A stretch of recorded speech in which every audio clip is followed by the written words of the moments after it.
Today on the Union Road Wine Trail, we're happy to have had an interview with one of the owners of Molloy O'Neill, one of the older wineries in the Paso Robles area.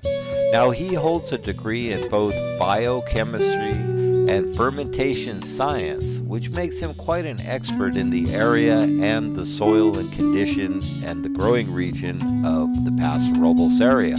One of the things that we do very well here, and my nickname is, I've been called the mad scientist before because I went to UC Davis and I have a degree in biochemistry and fermentation science, and I like to experiment. I like to make a lot of different wines a year, and I like to just figure out what works with each varietal. I do a lot of different small scale experiments, and I make 36 different wines a year, which is kind of a strange model, but it works well because all my lot sizes are very small, 200 cases or under size. And I do have a few smaller, larger lots, but not too many. I have 7 different cabs, 6 different Syrahs, about 10 blends, consisting of about 3 or 4 Italian blends, a couple French blends, some vineyard blends. I do a lot of different stuff. Some of the stranger varietals we have, I've worked with Alianico. I've worked with, we have a Primitivo vineyard over there on the west side. I have a kind of an obscure varietal called the Grind. This is a northern Italian kind of Petite Syrah equivalent that's grown in the Alto Adige region in northern Italy. It's the border region with Switzerland and Austria. And it basically is it's the Tyrolean Alps region, where this is a mountain grape that they used to blend primarily into their Super Tuscans or blends of that region. It's a dark style Petite Syrah. They also make a rosé out of it called Lagrange Rosato, and that wine is kind of just an aperitif wine that they make with this varietal. But here in Paso Robles, I think there's only 11 acres planted of it, and it's originally came in to French Camp over here, and some of the local wineries have been making it and had really good success with it. It's an interesting varietal because it's different than what we're normally used to with the Cabs and the Merlots and Syrahs. And it's just it's kind of a unique varietal in that it has this kind of steely,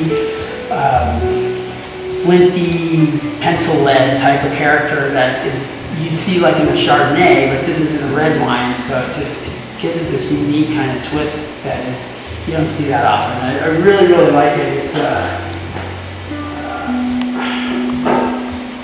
right here. This is Le Grind, and we just planted 2 acres here of it, and right here in front of the tasting room, and it should get our first crop this year. Would be nice.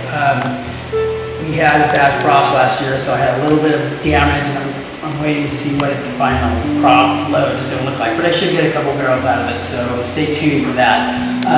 We have Pinot Noir. We grow Merlot. I have 3 different Zins. I've got Petite Syrah, which I absolutely love. That's kind of our flagship. I call this one liquid meat. It's just huge. It's meaty and dark and extracted. It looks like squid ink and motor oil. I know that doesn't sound very appetizing, but as a winemaker, that's what I look for. I want big and dark and juicy and just concentrated. That's what I love. That's what my customers go for. That's kind of the niche that I have here, and that which people come to Molloy O'Neill is because they know they're not going to get the mass-produced supermarket-style tank wine. They're going to get handcrafted. You look at my hands during harvest, and you can tell that this is handcrafted wine because everything's black until about January. And I really love to work with those dark varietals like Petite Verdot, Petite Syrah, Le Grind, and I use them for blending. I make their own wines. I just have a lot of fun kind of doing a lot of different experiments. And everything to me is always like a learning experience.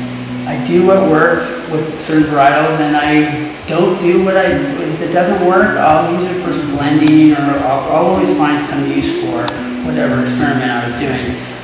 But it really kind of boils down the formula into what you need to do to get the highest quality grapes here. And my first 3 or 4 years, I have a matrix of just like 50 different experiments that I can tap off of to see what I want to do for whatever year it is. So I kind of can look at the years before and look at the experiments I did and use them to figure out what I want to do in the future. And I include our wine club members and all my customers in those decisions. I will be blending out there in the winery, and I'll come out here with customers and I'll say, what do you think? Do you like this one or this one better? And I'm serious and I listen to what they have to say, because I know as a winemaker what I like, but that's not what the customers are liking and that's not what they buy. So I need all the feedback from the industry people, from other winemakers, from customers. And the customers love it when you include them like that. And that's what I'm talking about with like the one-on-one customer service. They really talk about that. They like it. They want that personal experience, and that's what they're coming here for. And that's what you're going to get in Paso Robles, pretty much. Is just really down to earth, mom and pop. Have lunch with me. Spend the sometimes during the week here, there's not a whole lot of customers, and if you come in at the right time, you'll get me all day, and we'll have lunch, and we'll talk about the winery, and they go home very happy. So that's what you have to look forward to. I wanted to, before I leave, just mention real quick about the Union Road Wine Trail.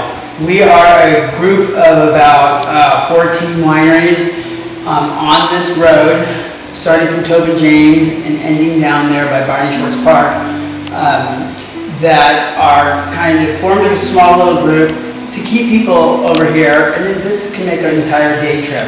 The good thing about it is that if you do see this video on YouTube, come to Molloy O'Neill, tell us that you saw it on YouTube. Not only will we give you a free tasting here, but we will give you 10% off on everything you buy. And as well as the rest of the 14 wineries on the Union Road Wine Trail, you can pick up one of these while you're here. We'll give it to you. It has a map on the back, and it shows all the different wineries on the trail and where they are. And you're going to get 10% off and free tasting at all of them. So you're going to save money right there with your group, and you can get a hotel room right across the street, so you're 5 minutes away. There's no reason not to come here, and you're going to have a good experience. I know that. I try to give my customers the best experience every time for everybody, no matter what. I know that they're here for vacationing and they're looking for a good time, and I'm going to give it to them. And I know I've been to every single winery on this list, and they're all good, and they're all going to do the same thing that I'm going to do. So there's no reason not to come here and check it out. Eastside Paso Robles is where it's at, and we have some really great up-and-coming new wineries, and we've got a lot of good winemakers, and it's worth checking out. So come out, and you're going to save money. It's a win-win for everyone. So come on out and check out the Union Road Wine Trail. You will find Molloy O'Neill's right in about the middle of the Union Road Wine Trail. And when you're there, stop in and say hello, and you'll receive a map of the Union Road and free wine tasting at all the wineries along the Union Road, plus a discount on all the wine you purchase when you're on the Union Road.